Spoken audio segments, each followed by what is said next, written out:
እግዚአብሔር ሰውን በአምሳሉ ከፈጠረው አዳምና ሔዋን ዜግነታቸው ምናዊ ነው? በዛ ዘመን በድሮ ዘመን ዘር ጎሰኝነትና ብሔርተኝነት የለም።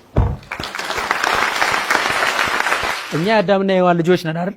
ታዲያ ዜግነታችንን ከየት አመጣ ነው? እነሱ ለኛ አሳምሮ የሰጡንን እኛ ያበላሽው ነው ያልኩ። እንደዚህ ንብረታቸውን አጥተው የጨለመባቸው ሰዎች አሉ ዙሪያ ገባው። እንደው ለነሱ እስኪ መልእክት አስተላልፍኝ። የኢዮብን ታሪክ ሰምተካለ? አልሰማው። ኢዮብ በጣም ሀብታም ነበር። እሺ። ሰይጣን ዓለም ዞሮ መጣ። ፈጣሪ ይቆማ ዓለም ዞሮ እኮ መጣው ሲለው አያ የኔን ደጉን ኢዮብ ልጄን ሲለው አዎ አይቼዋለሁ። እሱን እኮ አንዴ ንብረቱን ብታረግበት ያማርራል።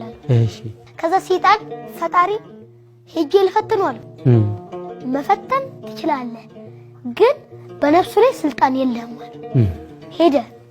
ኢዮብ ከ8 ልጆችም አሉት። 3000 ግመል አሉት። 500 በሬና ላም አለው እና በግና ፍየል ደግሞ 700 አለው። ከየት መጣ ሳይባል አንድ ጠባቂ እየሮጠ መጣና ኢዮብ 3000 ግመሎች ጠቅላላ ሽፍታ ገደላቸው እንዳለ ሌላ ይመጣል። 500 በሬና ላም ጠቅላላ ተገደላል። አሁንም ሌላ ይመጣል። 700 ፍየልና በግ ተገደሉብህ አለ። ሌላ አሁንም እየሮጠ መጣ። ኢዮብ 8 ልጆችን ሽፍታ ገደልባል። ኢዮብ እንደዛ ታዋቂ የሆነ ወረደ መሬት። ግን እግዚአብሔር ሰጠ እግዚአብሔር ነሳ እያለ አፈር ብለው ሊነሰነሳል። ድጋሜ ከፈጣሪ ፊት ሰይጣን ቀረበ። ከዛ አያህ ንብረቱን ተቀላላ ብትወስደውም አላማረረኝም ሲለው ቶቶ እሱን እኮ ሰውነቱ በቁስል ብመታው ያማርካል አለ። እሺ ሂድ ግን በነፍሱ ላይ ስልጣን የለህም ማለት። እሺ ሰውነቱ በቁስል በቃ ጠቅላላ ቁስል በቁስል በድንጋይ እስከሚያከድ ድረስ ማለት ነው። እሺ እንደዚህ ሆኖ ራሱ አላማረረ ግን ሌሎች ሰዎች ያማረሩ የሚያስጠላ ጠረን አለው። ግን አሁንም እሱ የፈጠረኝ እሱ እንደፈለገ ያርገኝ እሱ ነው በእጅ የፈጠረኝ። እዛ ሚስቱ ወንዝ ልቀዳ ስትሄድ አንድ ሰው መጣና ሰይጣን ነው በውስጡ ገብቶ አንቺ ባልሽ እንደዚህ ከሚሆን እሱን ለምን አማረክ ሙታቲው ማለት እውነትህን ነው አማሪ ለምን አማሩ እንዲሞት አላረግም አለችና ሄደች። በውስጧ ሰይጣን አዟል። እዛ ሄደችና ለምን አንተ እንደዚህ ከምትሰቃይ አንዴ ፈጣሪና አማራ አትሞትም አለችው። ከዛ እሱ ደግሞ እኔ የሰይጣን ተላላኪ አይደለሁም ሂጂ ከስሬ ብሎ እንትን ሲላል እሷ ሳይሆን ያፈረችው ሰይጣን አፈረ በውስጧ ስላለ ማለት ነው። ከዛም በኋላ ሰይጣን ኢዮብ ጋር ሁለተኛ አልደረሰም። 8 ልጆቹ በጣም ቆንጆ ነበሩ። ከዛ የበለጠ ቆንጆ ሆኖ እንደገና ተፈጠሩ ማለት ነው።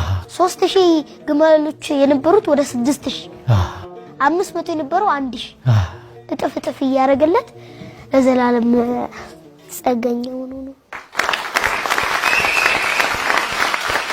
ስለዚህ የለፉበትን ያጡ የሚወዱትን ሰው በህይወት ያጡ ልጆቻቸው የሞቱባቸው ላሉ ሰዎች ከኢዮብ አንፃር ምንድነው የምትላቸው? ፈጣሪን አታማሩት እሱ ምክንያት ስላለው ነው ይሄን የሚያረጋው። መጨረሻ ላይ የሚያረጋው አይታወቅም። በናዝሬት ልጅነት ትኮራለህ? ናዝሬት አልተወለድኩም። የት ነው የተወለድከው? ባሌ ጊንር እምብርት ያለችበት። ባሌ ጊንር እምብርት ነው? ያው እምብርት አለ አይደል? እንደዚህ የት ነው እዛ የተቀበረው? እሺ ደግሞ ምን ነው ቀን አይገባም እንዴ? በህይወት ማትረሳው ገጠመኝ አለ አይደል? እኔ ገና በ4 አመቴ ኩኪስ በጣም ነው ወደው። ኩኪስ? አዎ። ከዛ እናቴ ሰርታ ያስቀመጠችበትን ቦታ ቀን ስላየው ለሊት 7 ሰዓት ላይ ስነሳ ራበኝ። እሺ። ከዛ ተነሳውና ልክ ልወስድ ስል ጨለማ ነው ቤቱ። አባቴ ባትሪ ያነሳና ምን እየሰራ ነው? ኩኪስ ልሰጥ። መጀመሪያ እሱ ሌባ መስሎ ነበር። ሲያገኝም ሌባ ነው ያገኘው። ከሁሉም በፊት ግን አንተ ጥያቄ ልጠይቅህ። ዘረኛ ነህ? አይደለም። እርግጠኛ ነህ? እርግጠኛ ነኝ። መቼም ዘረኛ አትሆንም። አልሆንም። በኢትዮጵያዊነት ትኮራለህ? በጣም። ምን እንደሚያኮራ? ኢትዮጵያ ማለት በእግዚአብሔር እጅ የተፈጠረች ትልቅ ሀገር ናት። እሷ በእግዚአብሔር እጅ ያልተፈጠረ ሀገር አለ እንዴ? የለም። ግን ከሌሎቹ ሀገሮች ለየት አድርጎ ነው የፈጠረው። እስቲ እንዴት ነው? አሁን እሱን ነው ማወቅ የምፈልገው በጣም ብዙ ጊዜ። ግን እንዴት ነው? በኢትዮጵያ ውስጥ ያሉ ቅርጾች አሉ አይደለ? በዚህ ያሉ ሌላ ውጭ አለ የለም። ምን ቅርጽ አለ ኢትዮጵያ ውስጥ? ሙሉ ተሰርቋል እንጂ የማት ነበር።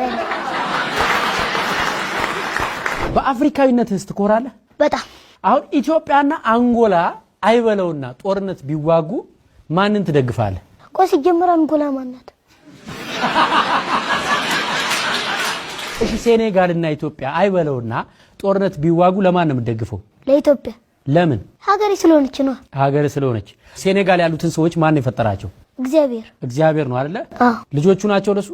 ኢትዮጵያ ያሉን ሰዎችስ ማን የፈጠራቸው? እግዚአብሔር። ሁለቱ ሲዋጉ እግዚአብሔር ለማን ነው የሚያግዘው? ለሁለቱ ቢያግዝ። ለምን?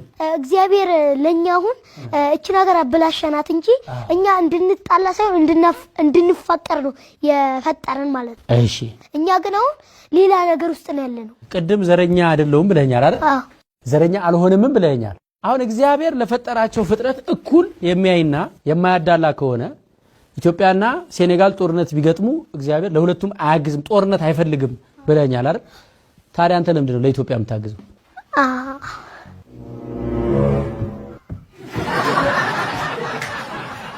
ለምን ይሄን ጥያቄ እንደጠየቁት ታውቃለህ? የዘረኝነት ጥጉ የት ድረስ ነው የሚል ጥያቄ ለማንሳት ፈልጌ።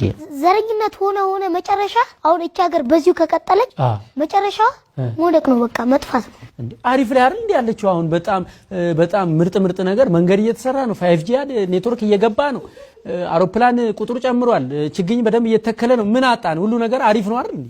እሺ እኛ ተናርከን እንዴ እኛም እኮ ዜና እንሰማለን። ኧረ ተው እኮ ዜና ላይ ታዲያ ጥሩ ነገር ነው የሚወራው። ምን ሰማችሁ? ያልሰማውን ነገር ልንገርህ። እስቲ ንገረኝ ያልሰማሁትን አባትዬ። እሺ አሁን በሀገራችን ላይ በሚካሄደው የዘረኝነት ሰዎች እየሞቱ ያለውን አልሰማክም? ሰምቻለሁ። እሱማ በጣም ብዙ ሰው እየሞተ ነው። በዚሁ ከቀጠለች እቺ ሀገር ትወድቃለች የሚያስብል ነው። ግን እንዴት ተከፋፈልን? ይሄ የኔ ነው፣ ይሄ ማንም እንዳይደርስብኝ፣ ይሄ እዚህ ቦታ ከመጣ የኔ ብሔር ያልሆነ ይገደል። እንደዚህ እርስ በርሳችን ተበላልተን የውጭ ሀገራቶች ሲመጡ ማን ሊያግዘን? ግን እኛ እንደዛ እየተባባልን ነው። አሁን እዛ ደረጃ ደርሰናል። በምን አወቅ አንተ? ዜና። አሁን ይሄንን ማያውቅ አለ ታውቃለህ? በጣም ብዙ በተለይ ውጭ ሀገር ያለ ሊሆን ይችላል፣ እዚህ ሀገር ውስጥ ሆኖ ዜና የማይከታተል ለመረጃ ቅርብ ያልሆነ ብዙ ሰው አለ። እንደ አዲስ አበባ ያለ ከተማ ላይ ጦርነት ምናምን ስለማታይ ሰላም ነው ይመስላል መላገሩ። ለአንተ ያለበት ቦታ ላይ መስል ይችላል፣ ግን አሁን ወደ ወለጋ ምናምን ብትሄድ ያጋጥማል። ምንድነው እየተካሄደ ያለው? አልገባኝ። እስቲ አስረዳኝ ሀገሪቱን ሁኔታ። በሀገራችን ዘረኝነት የሚለው ቃል መጥቷል። ዘረኝነት ሲባል መከፋፈል ማለት ነው። እንትን ይጣላሉ ማለት ነው። ተከፋፍለ ማለት አሁን ዘረኛ የሚሆኑ ሰዎች እኮ ጥቅም ስላለው ነው አይደል እንዴ? አሁን ለምሳሌ ይሄ እኔ ስቱዲዮ ነው። ስለዚህ ሰው እንዳይካፈለኝ ጥቅም ይሄን በቃ ሰው እንዳይደርስብኝ ብዬ ብቻዬን ብጠቀም እኔ አልጠቀምም እንዴ? እሺ ያዘልኝ እቺ እኔ ይሄ ስቱዲዮ የኔ ያንተ ነው። አንተ ተመልካች ነህ።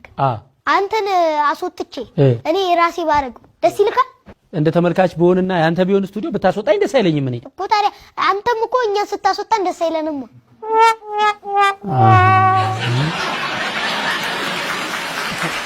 ልክ ነህ። ከክልሌ ውጣ እየተባለ የሚባረረው ሰው ደስ አይለውም። አጥቂው ግን ደስ ይለዋል አይደል? እና ምን አገባው አጥቂው? በቃ ተጠቂው ደስ አይበለው፣ ምን አገባው እሱ? እንደዛ ከሆነ እኮ ነገም እሱ ማን ያውቃል እንግዲህ ነገም እሱ እኮ አድጎ እሱ ሊያጠቀው ይችላል። እና መፍትሄው ምንድነው? በሀገራችን የሚካሄደው ዘረኝነት፣ ጎሰኝነት ሁላችንም ተጠያቂ ስለሆነ ይሄን ነገር ሁላችንም ተቃውመን ከሀገራችን ማጥፋት አለብን።